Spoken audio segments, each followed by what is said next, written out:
सुप्रभात बच्चों। प्रातःकालीन कक्षा में आप सबों का हार्दिक अभिनंदन। बच्चों, मुश्किलों से भाग जाना आसान होता है।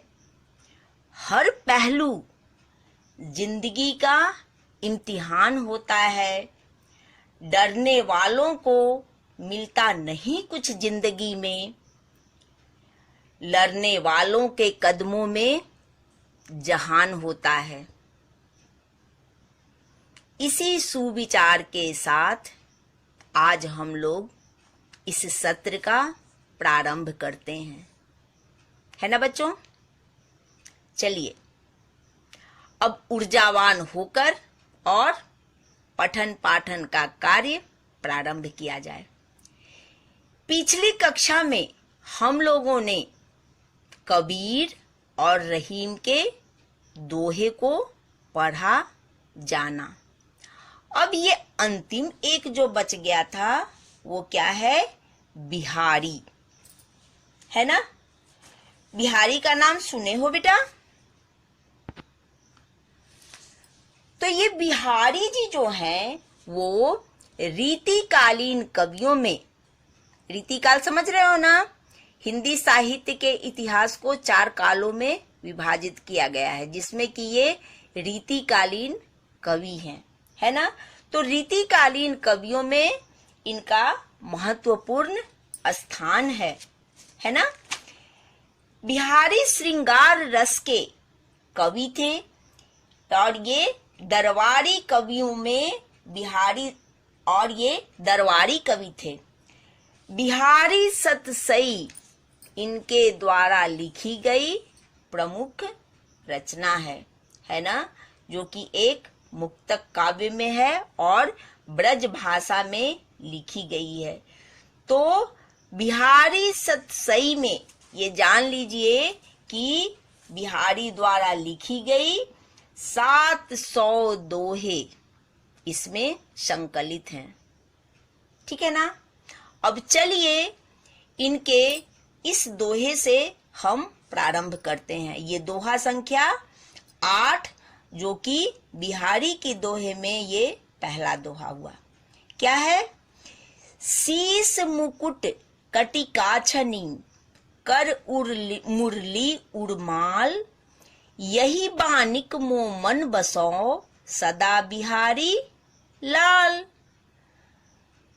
इस दोहे में बिहारी लाल ने भगवान श्री कृष्ण के रूप सौंदर्य का बहुत ही सुंदर वर्णन किया है ना? वो क्या है? शीस मुकुट, उनके सिर पे मुकुट हो। कटी काछनी, कटी का अर्थ है कमर, काछनी काले धागे में पिरोए हुए मोती, कमर में जो रहता है ना, बच्चों को भी आप लोग देखते होंगे घर में। कर मुरली उड़माल, कर कहते हैं हाथ, मुरली बांसुरी, उड़ हृदय, माल माला, यानी भगवान श्री कृष्ण के सिर पे मुकुट, कटी काछनी कमर में काले धागे में पिरोए हुए मोती, हाथ में मुरली और हृदय में क्या हो? माला, है ना? यही बा निकमो मन बसो सदा बिहारी लाल। भगवान के मोह मेरे, भगवान के इसी मनोहर रूप को सदा बिहारी लाल अपने मन में बसाए रखना चाहते हैं। समझ में आई बच्चों? अब चलिए 9वां। सोहत ओढ़े पीत पट श्याम सलोने गात, मनो नीलमणि शैल पर आतप परियो प्रभात। कितना ही मनोरम मनोहर वर्णन बिहारी लाल ने इन पंक्तियों में किया है ना? सोहत, सोहत अर्थात सुशोभित होना, सुंदर लगना, है ना? ओढ़े, ओढ़े हुए, पीत पीला, पट वस्त्र, श्याम सलोने गात, सलोने श्याम वर्ण उनका हुआ, सलोने, सलोने का अर्थ क्या हुआ? बोलो बच्चों। सुंदर, कहते हैं ना श्याम सलोना, है ना। गात शरीर, यानी उनके शरीर पर सोहत ओढ़े, सुशोभित हो रहा है क्या? ओढ़े पीला वस्त्र, उनको कहते हैं ना पीतांबर, पीला वस्त्र धारण किए रहते हैं। पीत पर श्याम सलोने, कृष्ण के श्याम सलोने सांवले वर्ण सुंदर रूप पे वो क्या है? शरीर पर पीला वस्त्र अति सुशोभित हो रहा है। मनो, मानो, कैसा प्रतीत हो रहा है? नीलमणि शैल पर आतप परियो प्रभात, मानो नीलमणि, आप लोगों ने सुना होगा नीलमणि पर्वत का नाम है ना, शैल पर्वत, है ना। तो नीलमणि पर्वत पर क्या? आतप परियो प्रभात, आतप कहते हैं सूर्य की किरणें, यानी सुबह सुबह सूर्य की किरणें जिस तरह से नीलमणि पर्वत पर चमकती हुई सुंदर लगती है, उसी तरह से ये श्री कृष्ण के रूप सौंदर्य का उसमें इन्होंने वर्णन किया है। मानो नीलमणि शैल पर, इसमें रूपक अलंकार है ना बच्चों। ये अभ्यास के दरमियान ये सारा हम क्लियर करेंगे, ठीक है। मानो नीलमणि शैल पर रूपक अलंकार, उपमा दी गई है, ठीक है। आतप परियो प्रभात, यानी इस दोहे में श्री कृष्ण के सांवले शरीर की सुंदरता का बहुत ही सुंदर रूप में बिहारी लाल ने बखान किया है, ठीक है। अब चलिए ये 10वां क्या है? जप माला छापे तिलक, सरै न एको काम, मन कांचे नाचे वृथा, साचे राचे राम। अब देखिए, इन दोनों में तो श्री कृष्ण के रूप का वर्णन था। अब यहाँ देख लीजिए इस दोहे में इनका किस ओर ध्यान गया है। जप माला, यानी माला जपने से, छापे तिलक, तिलक का छाप लगाने से, सरै न एको काम, सरै बनता, कोई भी काम नहीं बनता है ना। मन कांचे नाचे वृथा, साचे राचे राम, है ना। मन कांचे अर्थ हुआ ना समझ, नाचे वृथा व्यर्थ में खुश होना, नाचना, है ना। साचे सच्चे, अभी मैं एक एक शब्द का अर्थ बता रही हूं, उसके बाद ये पूरी दोहे को क्लियर करूंगी। साचे सच्चे, राचे बसना, रामू राम, है ना। अर्थात माला फेरने, तिलक लगाने से कोई काम नहीं बनता, है ना। कच्चे मन वाले अर्थात नासमझ लोगों का मन यूं ही व्यर्थ में डोलता रहता है ना। डोलता रहता है यानी खुश होता रहता है। वैसे लोग ही, अर्थात वैसे लोग ही चंदन टीका लगाकर घूमते हैं, परंतु श्री राम अर्थात भगवान तो सच्चे दिल वाले लोगों के हृदय में बसते हैं। क्लियर हो गया बच्चों? आशा है आप लोगों के समझ में भी इसका अर्थ पूरी तरह से आ गया होगा, है ना बच्चों। इस तरह से हम लोगों ने बिहारी के दोहे को भी आज संपन्न कर लिया। कबीर, रहीम और बिहारी का दोहा। यहाँ जो कुछ शब्दार्थ दिए गए हैं और इसके अलावे भी पढ़ाई के दरमियान वीडियो आप लोग बार बार देखिएगा। एक एक शब्द का जो मैं अर्थ बताई हूँ उसे भी आप लोग अच्छे तरह से नोट कर लीजिएगा शब्दार्थ में, जैसा कि मैं एक उदाहरण में आप लोगों को बताई भी थी। अब आइए बच्चों, हम लोग प्रश्नोत्तर पर भी थोड़ा विचार कर लें, है ना। जैसा कि इसका पहला प्रश्न क्या है, तलवार का महत्व होता है, म्यान का नहीं। इस उदाहरण के द्वारा कवि क्या कहना चाहते हैं, है ना। ये किसके द्वारा लिखी गई दोहा है, ये कबीर की। याद आई ना पहला दोहा। तो चलिए बच्चों, तलवार का महत्व होता है, म्यान का नहीं। इसी तरह से लिखने के बाद तब फिर उत्तर शुरू कीजिएगा।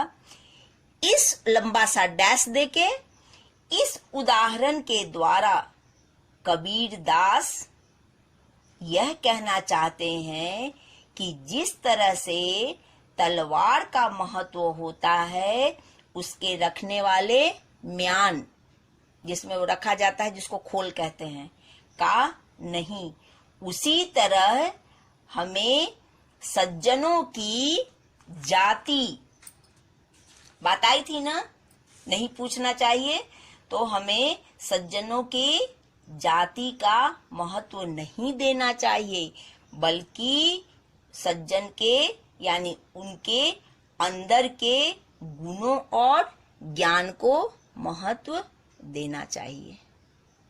समझ में आ गई ना। अब चलिए दूसरा, छोटे से घास के तिनके की निंदा क्यों नहीं करनी चाहिए।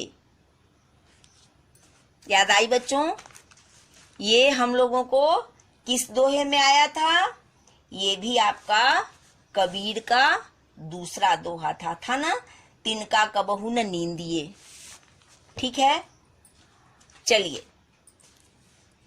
हमें जवाब क्या हुआ, हमें छोटे से छोटे घास के तिनके की निंदा इसलिए नहीं करनी चाहिए क्योंकि यह तिनका उड़कर आंखों में चला जाए तो वह बहुत पीड़ा पहुंचा सकता है ना बच्चों। अब चलिए तीसरा, कठोर वचनों का मनुष्य पर क्या प्रभाव पड़ता है। ये भी आपका किसका दोहा हुआ, कबीर का तीसरा दोहा था ना। कुटिल वचन सब ते बुरा, जारी करे सब छार, है ना। तो कुटिल वचनों का मनुष्य पर क्या प्रभाव पड़ता है, यानी किसी को जब कुटिल वचन बोलते हैं तो उसका क्या प्रभाव होता है। तो कठोर वचनों का मनुष्य पर यह प्रभाव पड़ता है कि इससे अपनों के बीच में आपसी दूरी बन जाती है एवं जो व्यक्ति कठोर वचन बोलता है उसकी सारी अच्छाइयां दूर हो जाती है ना। हर आप लोगों ने वाणी से संबंधित बहुत सारे दोहे पढ़े होंगे, है ना, जिसमें कि आपको वाणी की महत्ता बताई गई है, कोयल और कौवे से तुलना दी गई है ना। और इस तरह से वाणी की महत्ता बताते हुए हम लोगों ने बहुत सारा दोहा पढ़ा है ना। बोली ऐसी वाणी बोलिए वगैरह वगैरह, है ना। तो हम लोगों को वाणी ऐसा, यानी हम जैसे वचन की उम्मीद दूसरे से करते हैं, हमें दूसरे के लिए वैसी वाणी वैसा व्यवहार हमेशा करना चाहिए। इस चीज को हमेशा आप लोग याद रखिएगा, है ना बच्चों। चलिए, तो इसलिए हमें कभी भी कठोर वचन, बुरी बात नहीं बोलना चाहिए। और वाणी के संबंध में ऐसे भी मैं बताई हूँ आप लोगों को एक व्यवहारिक रूप में कि किसी भी अच्छी बात को भी अगर गलत ढंग से कहा जाता है तो वो सामने वाले को बहुत बुरा लगता है, और गलत चीज को भी अगर कहने का तरीका सही होता है तो वो उतना नहीं चुभता है। समझ में आई बच्चों ना? तो वाणी की महत्ता बहुत अधिक है, इसलिए कुछ भी बोलने से पहले उसको तौलना चाहिए। आप लोगों ने पहले भी सुना होगा कि तीर से निकली हुई कमान और मुंह से निकली हुई वाणी कभी भी उसे वापस नहीं किया जाता। इसलिए इस चीज को गांठ बांध लीजिए कि पहले तौले तब हम बोलें। चलिए, अब ये अगला जो प्रश्न है, स्वाति नक्षत्र की बूंद केला, सीप तथा सर्प मुख में गिरकर क्या क्या रूप धारण करती है। हम लोगों ने पढ़ा था ना, ये किसका दोहा था? रहीम का दोहा था ना? कदली, सीप, भुजंग, मुख। तो ये जो तीन के बारे में दिया गया है, तो ये तीनों के बारे में आपसे मैं दोहे के संबंध में बताई भी थी, और पुनः ये प्रश्नोत्तर के रूप में आप लोगों को बता रही हूँ कि तीनों का क्या क्या प्रभाव होता है। तो स्वाति नक्षत्र की बूंद केला के जर अथवा केला के पत्ता, कुछ मतलब वो केला पे गिरने से वो क्या कपूर का रूप धारण करती है, सीप में गिरकर मोती का रूप धारण करती है, और सर्प के मुख में गिरकर यानी सांप के मुख में गिरकर वो विष बन जाती है ना? यहाँ बस यही पूछा गया है क्या क्या रूप धारण करती है, और इस याद होगा आप लोगों को कि इसमें संगति की महत्ता बताई गई थी। ठीक है ना? तो एक ही बूंद तीन जगह गिरने पर वो तीन रूप धारण करती है। चलिए, अब पांचवा, सज्जनों को बार बार क्यों मना लेना चाहिए। ये भी आपका रहीम का दूसरा दोहा था, दोहा संख्या 5। ठीक है ना? सज्जनों को बार बार क्यों मना लेना चाहिए। सज्जनों को बार बार इसलिए मना लेना चाहिए क्योंकि वे मुक्ताहार की तरह होते हैं। मुक्ताहार यानी मोतियों के, मोती बहुत ही कीमती होता है ना? तो मोतियों के हार की तरह होते हैं। जैसे मोती के माला से अलग हो जाने पर भी उसका महत्व कम नहीं होता, हम उसे बार बार पिरोते हैं, है ना? वैसे ही सज्जनों के रूठ जाने पर उनके गुण कम नहीं होते हैं, और ऐसे व्यक्ति बहुत मुश्किल से मिलते हैं, है ना? वे हमेशा हमारा ध्यान देते हैं, साथ देते हैं। इसलिए सज्जनों के बार बार रूठ जाने पर हमें उन्हें मना लेना चाहिए। अब चलिए, छठा, लाख उपाय करने पर भी बिगड़ी बात नहीं बनती। उदाहरण द्वारा स्पष्ट कीजिए, है ना? ये भी रहीम का आपका दोहा संख्या 6 में था। ठीक है ना? तो लाख उपाय करने पर भी बिगड़ी बात, यानी प्रस्तुत दोहे में रहीम जी का कहना है, क्या कहे हैं इन्होंने, जिस प्रकार दूध के फट जाने के बाद लाख प्रयासों के बाद भी उसमें से हम मथ करके मक्खन नहीं निकाल सकते, है ना? यानी उसमें से मक्खन नहीं निकलता, वैसे ही लाख उपाय करने के बाद भी बिगड़ी बात नहीं बनती, है ना? कोई बात एक बार जब बिगड़ जाती है तब उसे सुधारना, संवारना बहुत ही मुश्किल होता है। ठीक है ना बच्चों? इस तरह से हम लोगों ने 1 से 6 तक के प्रश्नों को अभी हल कर लिया, है ना? अब अगली कक्षा में ये 7 पे पहले से आप लोग विचार करके सही गलत का रखिएगा, और यहाँ पुनः इसका हम लोग इस पर विचार करते हुए और आगे शेष जो प्रश्न बचे हैं उस पर हम लोग विचार करेंगे। आप लोग फिलहाल कविता को सबसे पहले बहुत सुंदर से गृह कार्य में कविता लिखिएगा, शब्दार्थ लिखिएगा और तब ये प्रश्नोत्तर को करके रखिएगा। अभी तुरंत डाउट क्लास में मैं शब्दार्थ और पहले जो पढ़ाई हूँ इसका अभी टेस्ट ले रही हूँ। धन्यवाद बच्चों।